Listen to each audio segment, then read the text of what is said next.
Politics on Sunday. I'm Ayodele Uzubakun, standing in for Femi Akonde. Now, the Court of Appeal, the court has affirmed Senator Esther Nnenadi Usman as the national chairman of the Labour Party. The big question is simple: what next? With barely 2 years to the 2027 general elections, the Labour Party is racing against time to rebuild, reorganize, and redefine itself after months of internal crisis.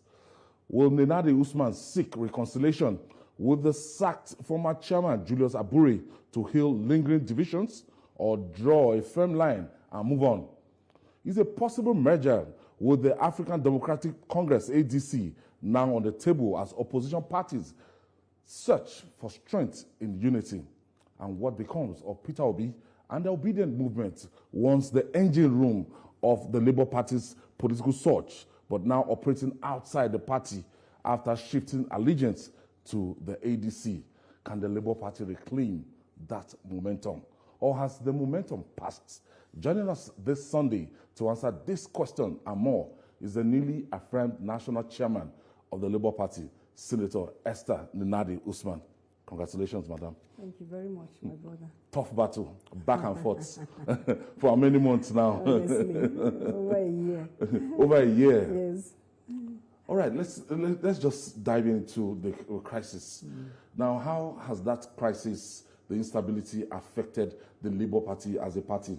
Because I know that you emerged as a result of that special convention in Abia State, where the governor of Abia State and the presidential candidates, former presidential candidate of the Labour Party, had a meeting with stakeholders, and they wanted to break the deadlock within the Labour Party. Since that time, what has been happening? Well, thank you so much for inviting me once more. Just as you rightly pointed out, since that time, we haven't had peace in the party. There had been so many court cases going on, and finally, we had the verdict on Wednesday, 21st of January 2026. And within that time, of course, when there is internal crisis, battle within a political party, it brings the party kind of to a standstill in terms of making progress. So now that the storm is over, we are, of course, you mentioned it too, or alluded to it, we have to reconcile with the warring, all warring factions have to reconcile, because what we are looking at is the future of our party, not the future of any one person among us. So for us to develop the party, take it to greater heights, we all have to come back together, sit together on a negotiating table. Mr. Abure is bent in appealing that judgment, and the way it seems like he's relentless in his quest to continue to be, on that seat as the chairman of the party. Well, honestly, I have faith in the judiciary. You know, we all know, the judiciary is the hope of the common man. Whatever happens, I know at the end of the day, we will get the judiciary to give us the correct judgment that would help our party to move forward. So I'm not going to say, I don't know whether he's going to, I'm just hearing it from you, that he's going to appeal it. Fantastic. So whatever it is, I still have faith in the judiciary. The fortune of that party, was all-time high in the 2023 election. You had members in the National Assembly, House of Rep, and Senate, and the showing for the presidential election was a good showing. But it's as if after the 2023 presidential election, the crisis, the internal crisis within that party has robbed the party of, kind of movement or expansion ahead of this 2027 election. I don't know, the number of members you still have in the National Assembly again. You are right. The crisis that rocked the party led us to lose a lot of members. Even before His Excellency Mr. Peter Obi left for the ADC, quite a number of our members had left for APC. So the few that were remaining, some have moved on to ADC with His Excellency Mr. Peter Obi, and we are on the verge of taking stock of who we have left, what support groups do we have left. which takes me on to talk about what our immediate plans are. First, we want to go on. Okay, before you go on yes. your immediate plans, I want to show Nigerians how the verdicts of the courts on the Labour Party earlier last week. Okay. By Celestina. The court's ruling puts to rest the leadership dispute within the Labour Party. Justice Peter Alifu ordered the Independent National Electoral Commission (INEC) to recognize the Nnenadi Usman-led caretaker committee as the party's valid leadership pending the conduct of a national convention. The suit was filed by Nnenadi Usman against INEC, with Julius Abure and the Nigerian Labour Congress listed as defendants. In his judgment, the court held that evidence before it showed that Julius Abure's tenure as national chairman of the Labour Party had expired. Justice Linfu dismissed Abure's argument that the matter was an internal party affair and therefore not justiciable, ruling instead that the appointment of a caretaker committee was necessitated, arising from the directive of the Supreme Court. Julius Abure had earlier been removed as national chairman by the party's National Executive Committee following a prolonged leadership crisis. In response, the party constituted a 29-member caretaker committee chaired by former Minister of Finance, Nnenadi Usman. That decision followed an expanded stakeholders meeting held in Umuahia and hosted by Abia State Governor Alix Otti. The meeting was chaired by the party's 2023 presidential candidate, Peter Obi. Dissatisfied, Abure approached the Federal High Court insisting he was duly elected acting national chairman in March 2021 and later emerged national chairman at the party's convention in Nnewi in March 2024. While both the Federal High Court and the Court of Appeal initially ruled in Abure's favor, those decisions were overturned by the Supreme Court, which nullified the judgment of the two lower courts. Reacting to the ruling, Counsel to the Labour Party welcomed the decision, describing it as a reaffirmation of the Supreme Court's authority. The judgment effectively confirms the Nnenadi Usman-led caretaker committee as the recognized leadership of the Labour Party, pending a fresh national convention. The party's NEC statutory members, led by Dr. Alix Otti, who is the highest statutory member of NEC, having been the man who is holding the highest political office on behalf of the party, they came together and resolved to vest their leadership in Dr. Nnenadi Usman as chairman of their National Caretaker Committee to help and facilitate a proper national convention. For the avoidance of doubt, the court also ordered that INEC should, as a matter of fact, recognize every correspondence from Dr. Nnenadi Usman as the valid and the only recognized chairman of Labour Party. The Supreme Court had upheld the appeal filed by the chairman and secretary of the caretaker committee, while it dismissed the cross appeal filed by Julius Abure. In the lead judgment prepared by Justice Ian Okoro, the court held that members of political party should always abide by the Constitution, guiding the party and political officers whose tenure has elapsed to endeavor to vacate office. Celestina Iria, CBC News, Abuja. That was the verdict of the court affirming Senator Nnenadi Usman as the national chairman, pro-tem national chairman of the Labour Party. Now, Dr. Alix Otti, the governor of Abia State, with this defections, gale of defection around the country, are you sure you are going to retain him as the only governor within the Labour Party?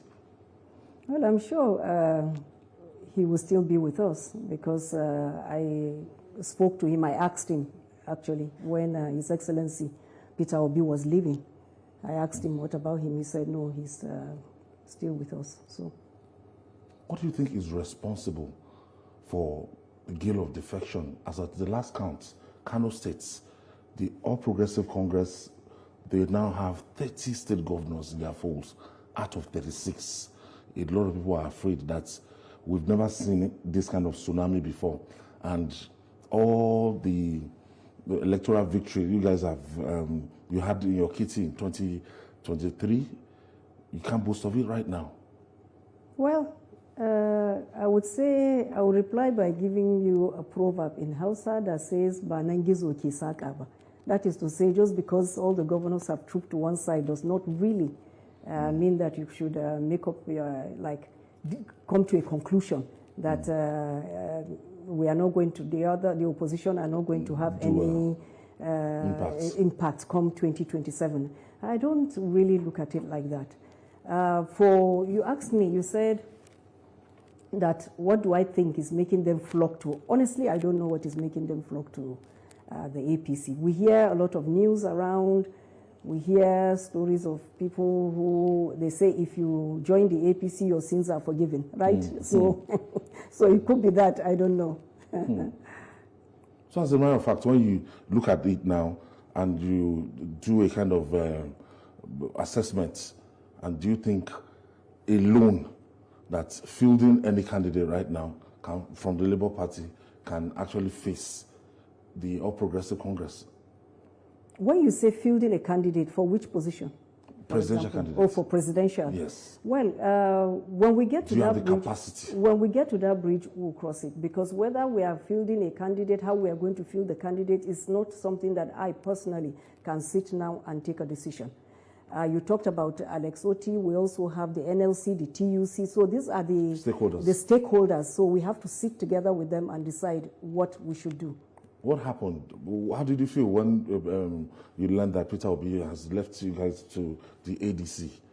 I was unhappy about the decision, but having spoken to him and he gave me his reason why he was leaving, I had to respect his judgment, and I just wished him well, and I said we are praying for him. That's all.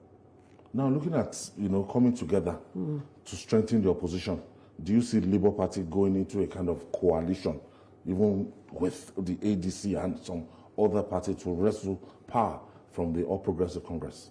For now, honestly, we don't have any major talks, if I may use the word, because when a party coalition, normally, mostly, like the coalition that took place that came up with the ADC, was coalition of individuals. But to say that the Labour Party is in a major talks with any other political party, for now we are not. I don't know if tomorrow the stakeholders would sit together and we would decide that we want to do that, but for now it's not on our table. Okay, let me ask you how you intend to reposition the fractured party called Labour Party right now. Thank you. First, as I said, we want to call everyone together. Let's bury the hatchets. Let's come together. If truly you are a lover of Labour Party, this is the time for you to come and join us. Let's join hands to rebuild our party.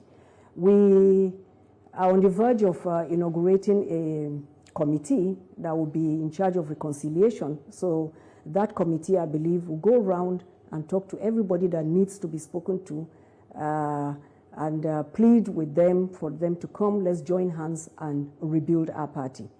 Aside from that, I'm sure you know that the Labour Party is the first party that started talking about e-registration for members, membership e-registration. But other political parties, I see they have adopted the idea and are already doing it. So we have to do that for ourselves, but first we have to revalidate, because you talked about the tsunami, people who had left, so we need to take stock.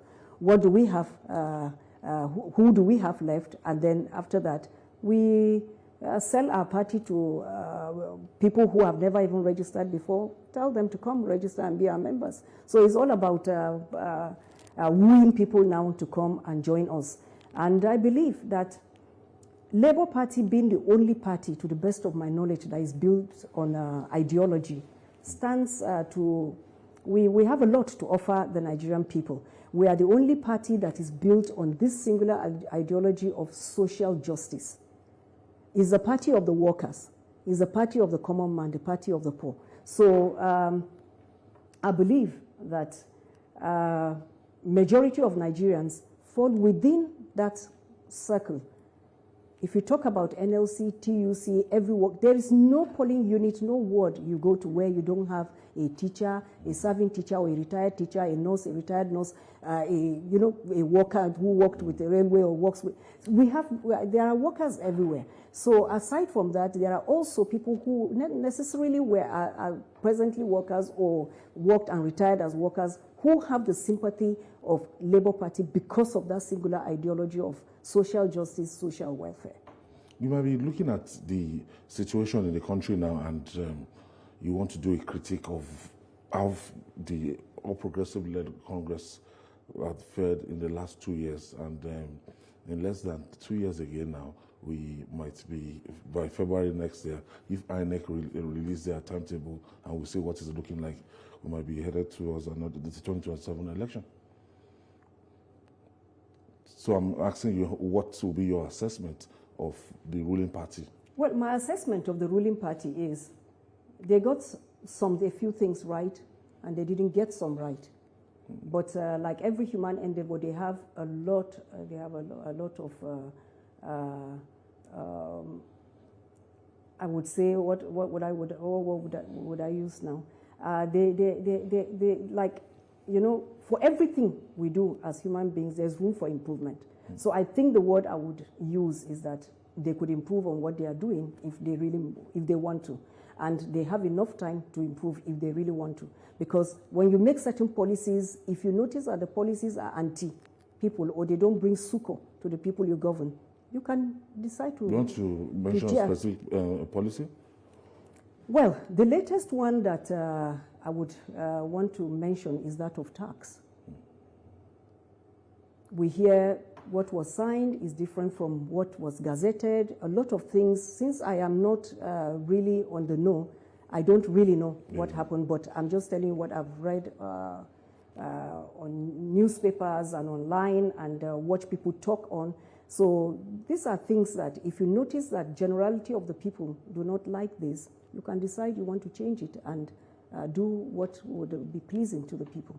Well, some people are saying that we couldn't have left our tax laws to the mercy of the 50 years, 40 years antiquated laws, that this is a bold step and the right step in the right direction, that if you go to the substance of what the law is actually about. You said some people. I think for us to be able to decide and talk on whether those tax laws have a human face or not, maybe we should have had an opinion poll to go around ask people. You want to know. I'm not a journalist, but at least you are one. So you can decide you want to ask people, find out the generality of the people, where are they headed? What do they want? Are they comfortable with this? Or do they feel like these tax laws are draconian and it's not friendly towards them? There are ways of finding out. In the area of our finance, the federal government, they've done a lot and they've been trying to shove our revenue drive and everything. And as a former Minister of State for Finance, how would you assess their stride, their economic policies? Well, first and foremost, in terms of revenue generation, I would say yes, they are generating a lot of revenue. But when it comes to the issue of debt, I think we are not really getting it right. The debt is too much. When you look at debt servicing, how much of our revenue is used for debt servicing, that also is something you will look at. If you look at exchange rate, interest rate, inflation rate, those three things, you look at it, you know whether we're heading the right way or the other, or we are not. But suffice it to say, I'm here to talk about Labour Party. Okay, we'll go back to the... So the day you want us to talk about the economy, that one you invite me, especially. All right. All right. Now, looking at Labour Party now, looking at, it's going to be a very busy year. And the capacity in the National Assembly, for those people that we lost in the National Assembly, what really happened? It was looking good at the beginning of this. Yes? Yeah, it was looking good at the beginning. But as I told you, quite a number left, even without the issue of Mr. Peter Obi moving to ADC. They had left for APC. Because I know the representative for Kaura local government in Kaduna State, He had left for APC quite early in the day. I know some from Edo State had also left for APC. So quite a number had left, and some, when I tried to find out what actually was the issue, some said they were tired of the crisis within the party and they didn't just want to be pitched either one against the other faction or something, that the party was factionalized, so they decided they wanted to move on. Others gave other excuses that were quite flimsy. But suffice it to say, I know that some won election under Labour Party, and if they had contested under other political parties, they would not have won at that time. A lot of people will say even the soul of that Labour Party in 2023 is Mr. Peter Obi. That Labour Party is nothing apart from Peter Obi. Now that the Peter Obi and the disobedient movement, they've left for the ADC now, that Labour Party is just like any other party at the bottom of the ladder. No, I wouldn't look at it like that. Mr. Peter Obi, the obedient movement, they were very an important part of the Labour Party. He helped the popularity that Labour Party was nowhere before that time. True. Before that time, Labour Party was nowhere. But when he came in, there were so many other support groups that built up apart from the obedient movement. Other support groups came up, looked at the ideology of the party, felt that, this party has been on, nobody really looked at it. Now that Mr. Obi has come, opened our eyes, we have seen it, and we think it's a party that can be used in the future. So most of those support groups, they are still with us. So you don't see the movement of the obedient movement as a big loss? It is a loss. It is a loss. It is a loss. It's a minus. But I am telling you that having left the obedient movement, Mr. Peter Obi himself, there are other people who are still around who have not left. So we want to start building from there. Do you have enough time to build? We do.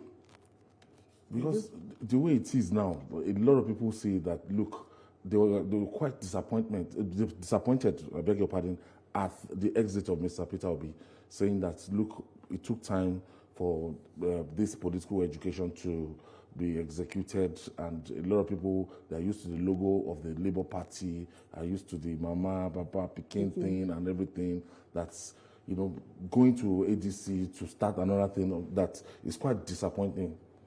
So such people are the people who are still around, those people who are used to Mama, Papa, and Peking, who are used to the ideology, they are used to the way the Labour Party runs. Those people are still with Labour Party. Now, what is the input of the Nigerian Labour Congress in all this now? Because I know that Nigerian Labour Congress, the leadership was at loggerheads with the Aburi faction of the Labour Party. I don't know what's your relationship with the Nigerian Labour Congress. Well, we have a very cordial relationship because they are institutional stakeholders of the Labour Party. Labour Party is the only political party that has institutions as stakeholders. We have the TUC, we have the NLC. Most other political parties do not have that. They have just individuals coming together to form a political party. Now, projecting now, a lot of people now say, do you believe in Labour Party now moving forward in this power shift between the North and South? Yes, I believe in power shift between North and South. Where are we now? Well, it's the turn of the South. So, if the Labour Party want to field the candidate now, it would be a Southerner. Not a Northerner. No. But anyway, as I said, this is my personal view. When we sit together as stakeholders, we will decide whether we are going to even field a candidate or we are not going to field, and if we are going to field, where will the candidate come from? All those decisions. But from your own moral perspective? From my moral perspective, it is a turn of the South, and a Southerner should be allowed to contest election at this material time. So they should allow to spend the 8 years. Yes, yes, that's my view. There's an attempt to even, creep in religion into this. Muslim tickets, Christian Muslim tickets. What's your perspective of this? My perspective is we should just look at people's capacity and their ability to govern. It shouldn't really matter to us what religion they practice. Merit. Merit. And for most people, religion is not written on the forehead. You may not really know what they practice. So for the country moving forward now, merit. Let's look at people's ability, capability, suitability to an office, and let's give them a chance. That way we are going to move forward. But if we keep bringing in the issue of religion, bringing in other issue of tribe, honestly, we are not going to make any meaningful progress as a nation. After stabilizing the Labour Party, are you eyeing any of the tickets? Maybe you want to go back to the Senate? No. Are you retired? I will retire from Labour Party